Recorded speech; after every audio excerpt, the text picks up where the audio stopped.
Hey, everybody, latest edition of the Kolpack and Izzo podcast as we get set for week 3 of this college football season.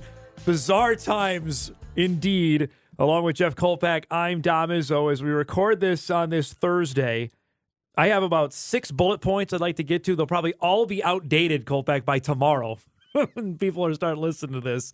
In what has been a monumental week again for the sport. We'll get to the Big Ten decision in a second, although I think many of us maybe saw that coming. Let's first start the story you wrote today for the Forum about fans in the stands and how many are going to be in the stands for the Bison game with Central Arkansas. This has all been so exhausting, Dom, that before I came over here, I had to stop at Bab's Coffee Shop and get the extreme bold dancing goats black. Wow.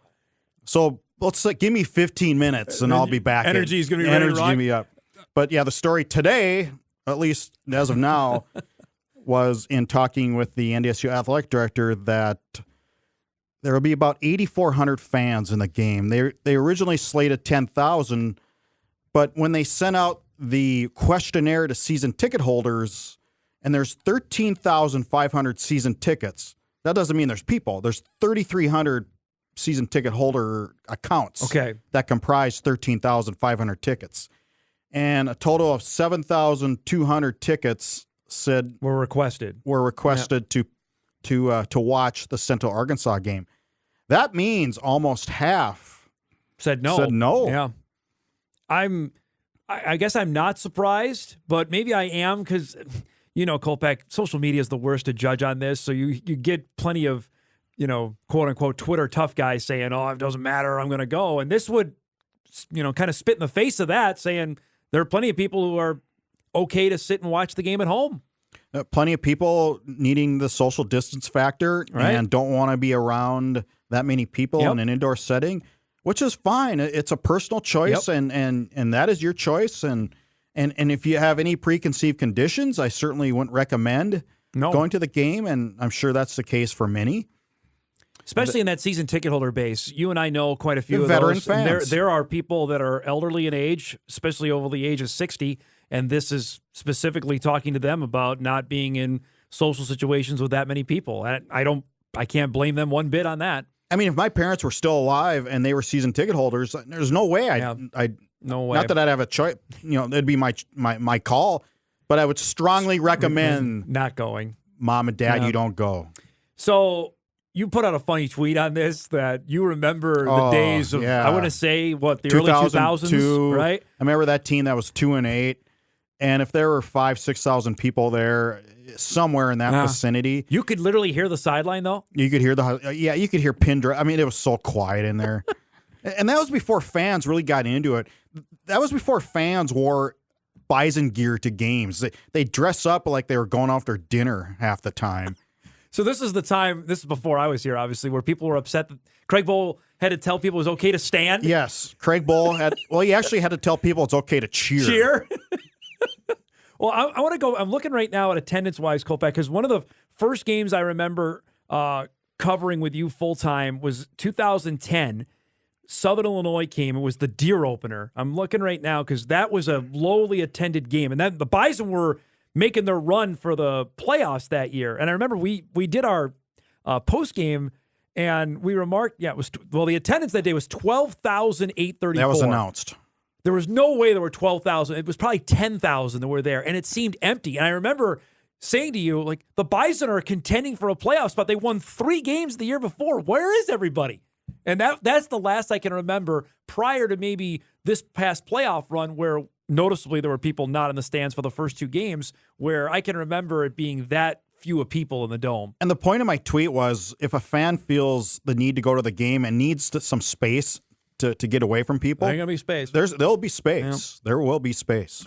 Now, getting to the game might be a lot harder than we thought. Central Arkansas was set to play this Saturday, Jeff, with Arkansas State, who just came off a monumental win in Manhattan, beating Kansas State and Chris Kleiman. They were already without 8 players for that game and now had to shut down for this week because of more either contact tracing or actual cases on their football team. So that game now has been moved to the week following the Bison game. And this just goes to the uncertainty. We had a game today canceled for Saturday. I think that's the closest to kickoff I've seen, where North Carolina lost its game with Charlotte. I think it's good for NDSU, and that's a game NDSU doesn't have to worry about, where the Bears players will pick up the virus from another team, so they don't have to worry about that. And you can only assume that UCA is following the mandatory testing protocols of once a week, 72-hour notice after the test. And they've already played 2 games. NDSU tested last Friday. They're testing tomorrow, the 18th. They're testing Friday, the 25th. And then they're testing the following Wednesday, after the 30th. The game. Okay. And now results before the 72-hour mandate by the NCAA. NDSU is getting their results in 24 to 36 hours. No kidding. From Cass Public Health, which the tests are being administered by the National Guard. So, they start at 6 a.m. on Fridays, and they got it down in the commons area of the shack. So NDSU will have tested 4 times in a 3.5-week period before the UCA game. And there's so many FCS teams that can't do that. And that's why the Bison are playing a game and why majority of the division isn't. They just either can't afford it or don't have accessibility to it and can't get the results back in enough time what the NCAA set out for its guidelines. And that's why we're at a point where only, 15 FCS teams are actually playing this fall. And they're playing a game where so many are not, and it could factor into the playoff scenario next spring, because the championship committee said, yes, these games will count toward playoff implication. So there are 15 teams. How many of those 15 will actually have a chance to do something this fall to make a statement heading into spring saying, okay, we got a head start here? Yeah. Well, I'd say Central Arkansas, but it appears that they're not going to play. They are not. They are not going to play for the playoffs. That would be one. Campbell had a chance. Campbell had a great opportunity to do it at Georgia Southern, but now they play 3 FBS foes. I don't have the schedule in front of me. I'll look here quick. They're playing Coastal, I know, tomorrow night on national television there. I think the Citadel's playing App State and Wake Forest. Citadel's playing predominantly FBS. Yes. Which they tell you is not supposed to hurt you. Well, but Jacksonville State could be one. Yeah, Jack State is one that is going to play a couple games, but also they're playing FBS opponents there. So, again, we're told it can only help you if you win. They don't penalize you if you lose. But they do have 1 or 2 FCS teams on the schedule, correct? Yeah. Let me look here quick. They're playing 4. State. Yeah. Ohio Valley is only playing a 7-game league schedule, so you can play up to 4 non-conference. Let's see here. Jack State will play its first game against Florida State on October 3rd. Then they were supposed to play Florida International. That got postponed. They have Mercer and then North Alabama after that. So there's 2 wins, 2 FCS wins right there heading into the spring season. So with the announcement that Kolpack's talking about from the Oversight Committee, then the Championship Committee announced yesterday that the playoff dates are set. The selection show would be Sunday, April 18th, with the first round games on that following Saturday, April 24th, leading to the championship game on Saturday, May 15th. We don't know where. That has not been, I don't think finalized that Frisco would be the site. I guess everybody's assuming Frisco because that contract, does it stipulate that it has to be at this time of the year? I don't know that. And the second part is also, you'll remember that they have a Major League Soccer franchise there, and they play. But I checked the schedule, and they're not playing around then. Okay, so at least it's not announced. FC Dallas is not home then? No. Okay. They're not even playing in that vicinity. See, that's the in time frame. But you know this better than I, how they have to reconfigure the field for football. If they're trying to do that in the middle of the soccer season, that may also prove to be.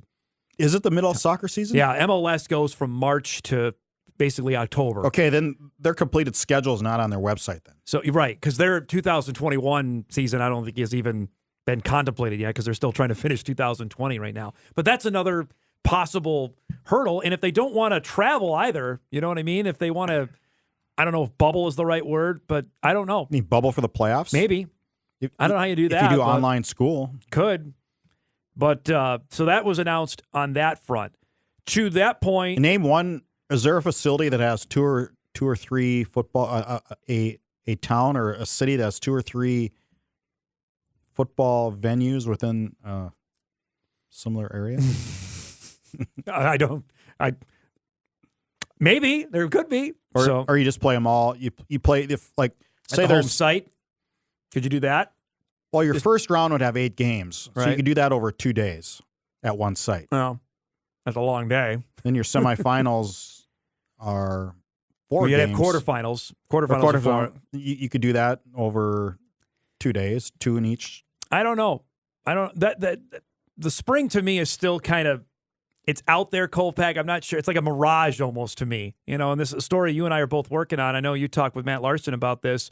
The Valley schedule is now trying to come together, and as we're surmising that it's going to be late February, mid to late February is when it'll start, that the dome teams, the 4 dome teams in the Valley would likely have all of their home games, or at least most of their games, at the beginning part of the schedule when the weather is still not so great. The ADs had a conference call late Wednesday afternoon, and the subject, of course, was a schedule that, you want to maximize. There are 4 dome stadiums in the Missouri Valley Football Conference: UND, NDSU, Northern Iowa, and South Dakota. So you want to try to maximize those early in the season. South Dakota State's first home game to be this fall was going to be at home. I can't remember who. It doesn't matter. So maybe if you take that, you got to put the Jacks on the road early. Have to. You can't play February 27th. I mean, I wouldn't recommend it. No way. No. NDSU's first outdoor game was supposed to be its 3rd at Indiana State. So you could probably play March 13th at Indiana State. That might not be so bad. Yeah, you can make that probably work. Let me look. They took the schedule down off the Jacks website. I knew it off the top. I used to know it. Now I've forgotten it now. But you're right. To that point, you couldn't. But, Mo State, if they had to play at home or in Springfield and in Southern Illinois and Carbondale, you probably could. It wouldn't be great, but you probably could at those spots. Youngstown, I don't know, Cope. They may have to go somewhere. They may have to come out here to play a game to start the season. They may have to go north to find a place to play. Illinois State, probably on the road. Probably on the road. Western, probably on the road, I would imagine. It makes the most sense. Well, here's the other caveat to that is a lot of these dome stadiums may have scheduled events already. That was a great point because I looked at this as well. USD is supposed to host the Indoor Summit League Track Championships, which happen at the end of February. And if I remember the Dakota Dome setup, they can't have the track and the turf at the same time. No, you cannot. So that would prove that USD can't, unless they move the track championship somewhere else, that they can't have USD hosting a football game and also have the Summit League Indoor going on at the same time. Did we ever get resolved how the Summit's going to do cross country and track and field at the same time? Those poor distance runners. By the way, run the, a 5K for your cross country and then come back a couple days later and run the indoor meet. It's a tough last few months for track. Minnesota's track program, which has been around since the formation of the Big Ten, got axed last week. That it's been a rough last few months here. That's also more for Title IX reasons, too. It was. And listened to an interview that Dan Barrero did with Mark Coyle that, the Minnesota enrollment is now 54% female. And so in Title IX implications, you have to try to get to close as that as you can. And so all those sports that were axed were male sports. Right. I still think there probably could have found a way to keep men's track around, though. I think so. Don't you think? Hope so. I mean, I think it'll come back. All the superfluous things that football programs have, and we have talked about it ad nauseum over the last 10 years. They just keep adding, how many more assistants do you need that you couldn't keep your track program around? And I understand that you're only going to save, $2, $3, $4 million or whatever it's going to be, but this is losing games this year is a multi-year problem, as that's what Coyle explained. Yep. So you take that $4 million times whatever 8 years to find, that's $32 million, including time, whatever the time frame of money is down the line. Now, the Big Ten obviously has been in the news for, basically the last 6 weeks since the decision was initially made that, almost 2 months actually, Kolpack, because they started everything with the announcement of no non-conference games. Then they were quiet for a while and then announced, hey, we're coming out with a schedule. And then 5 days later, they postponed everything. And obviously, the avalanche of news came out after that. Nebraska flirted with leaving the Big Ten. Ryan Day, the head coach of Ohio State, constantly doing interviews. The president got involved in this. And now the news comes yesterday that they have reversed course and they're going to start playing games in the middle of October. First, your thoughts on what's happened here. And now the thought of playing 8 games in 8 weeks, they left themselves no wiggle room because, as we just mentioned, there are still games being canceled left and right in college football. So what has changed, I guess, is it the testing? The testing is the speed? biggest thing. Absolutely. The availability of the antigen test and how quickly they can get it back. That is the number one reason why they're back playing. So maybe you can make a go of it if that's done consistently.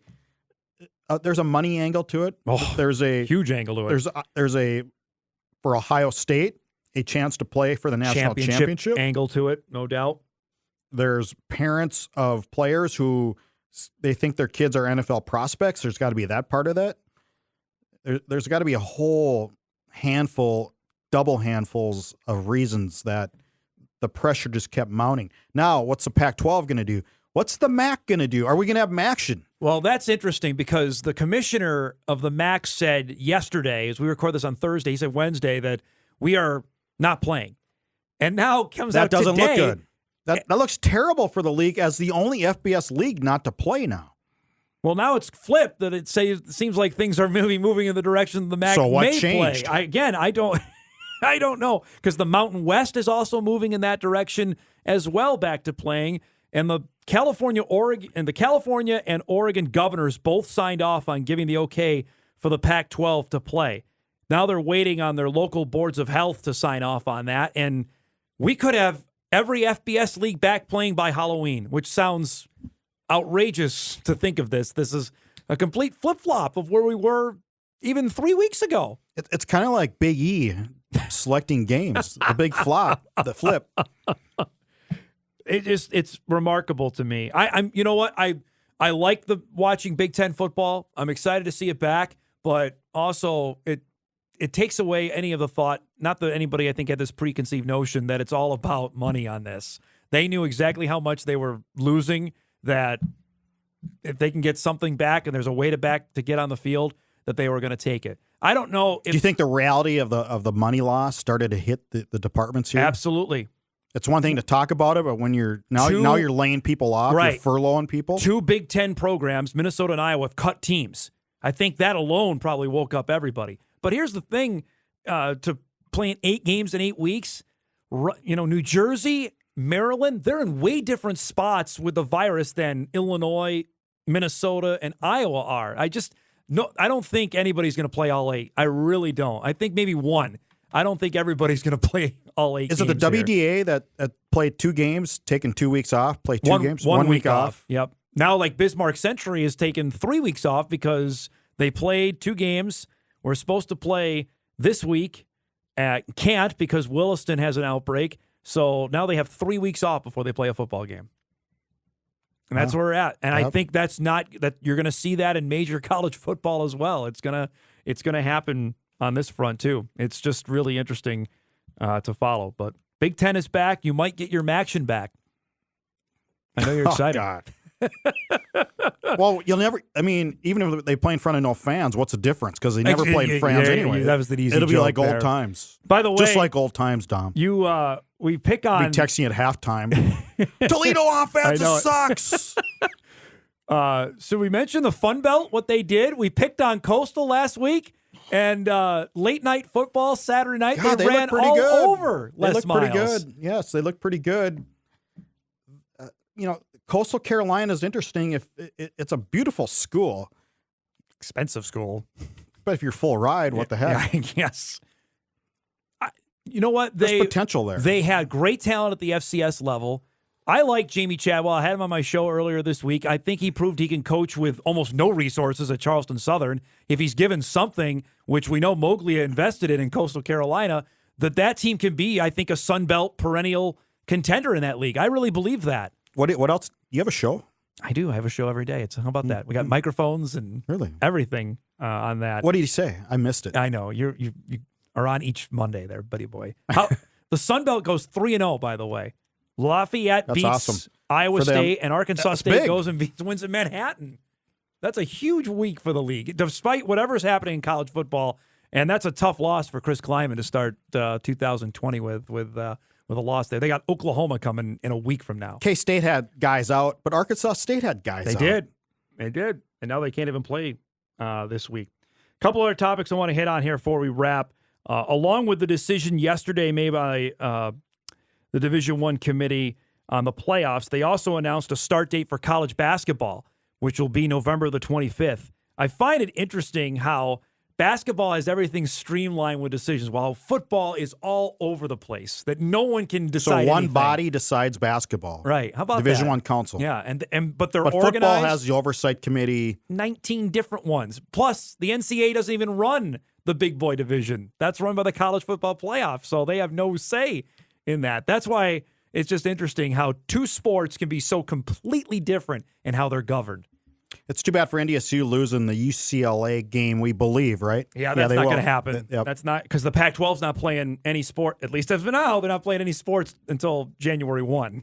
Has that game been officially postponed? It's been officially Or postponed canceled. to the Pac-12. The Bison. Yeah, that game that game's not going to happen. Maybe sometime down the road. I'm curious though, for the other games that NDSU had scheduled before that date, are those games all off now, or they move later? Because again, they probably the coaches would like 4, I think, non-conference games recommended, but I I'm don't not sure even know how what they're they gonna are. play. NDSU has never released their schedule yet for basketball. No, they've been pretty tight-lipped on that. I think they tweeted out during the summer some dates. Some dates, yeah. But and opponents they were playing, but those games may all be off on that now. So hopefully by the time we have our next pod, we can update on that. The other big decision, and I wanted to visit on this because this is a topic you and I chat about quite a bit, the recruiting dead period was now extended through January 1, which is important, that date, because that comes after the early signing period, which is at the end of December.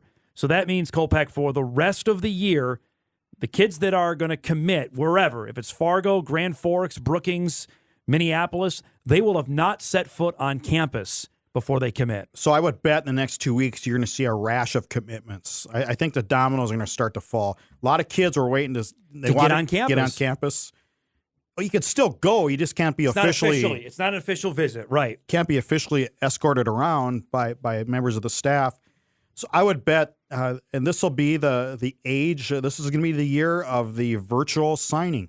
Kids are going to sign like by virtual FaceTime, and your tour is going to be on a FaceTime phone, which is what they've been. That's how the Roundtree kid went from Georgia to Mayville State. Mayville State guy took his FaceTime, and I'm sure he went to the best building. The main building in Mayville is pretty cool. It's nice. Yep. So you show what you need to show, and I think we're also going to see a rash of decommitments as well. That you're talking about, we're going to see a lot of verbals coming. I think you're going to see a lot of decommitments as well. Okay, well, you know what? I verbaled here, but if I have a chance, if they're still interested in me, I'm going to sign. I'm going to go there. I think that's what you're going to see here between now and December. I really do. They've never experienced before. Also, with the early signing period, it's going to be a free-for-all between now and December. I really think that. Yeah, I just everything's a free-for-all. Well, in recruiting especially. And now we're going to see, okay, our players, and again, this is nothing new, that are they going to go to the NFL draft? Are they going to play in the spring? Cade Johnson just announced he's not going to play in the spring. The South Dakota State standout who did put his name in the portal, he tweeted out he's not going to play until the fall of 2021. So either that's with the Jackrabbits or somewhere else. He will not play in the spring for South Dakota State, much like Dylan Radin said he's not going to play in the spring. And so then he'll be immediately eligible wherever he goes. Correct. In the fall of 2021. I think he's good enough to play anywhere. I mean, he was getting obviously NFL hype that if he wanted to go that route and play and enter his name into the NFL. He's a senior, though. He is. Why wouldn't he just go to the NFL? I guess he didn't specify. That could be the case as well if he wanted to go play professionally, that is obviously an option as well. But he said he will not play in the spring. So that's a big loss for South. I don't know if John Stiegelmeier was counting on him anyway. By the time he put his name in the portal, do you think, okay, we can't count on him. He's gone. You know what I mean? I think like the same with NDSU did with Jabril Cox when he put his name into the portal. Yeah, the odds of them coming back are slim after that. Shall we do a couple of predictions here before we wrap, since you were 1 for 1 after last week with your Coastal pick over KU? That was pretty good, wasn't it? It was pretty good. It was easy, though. I will tell you right now, the list of games that are up this weekend, I will advocate you could do anything this weekend. If you want to go biking, if you want to go for a walk, hike, clean the gutters out, mow the grass, because the games on Saturday are not all that appealing. Okay, I'm just going to tell you right now. But football's football. I'm all in. I get you. All right, well, I'll give you a couple here. Houston playing Baylor. Now, this game literally came about last Saturday because Houston had to cancel its game with Memphis because Memphis had an outbreak. They called up Baylor and said, sure. Where's it at? The game is in Waco. I got to go with Baylor on such short notice. I like Baylor. I like their team. Dave Miranda, the new coach there, who left LSU as the defensive coordinator to take over at Baylor. South Florida at Notre Dame. Man, Notre Dame didn't look that good last week. Not great against Duke. It was all right. 27-13, 27-14, what was it?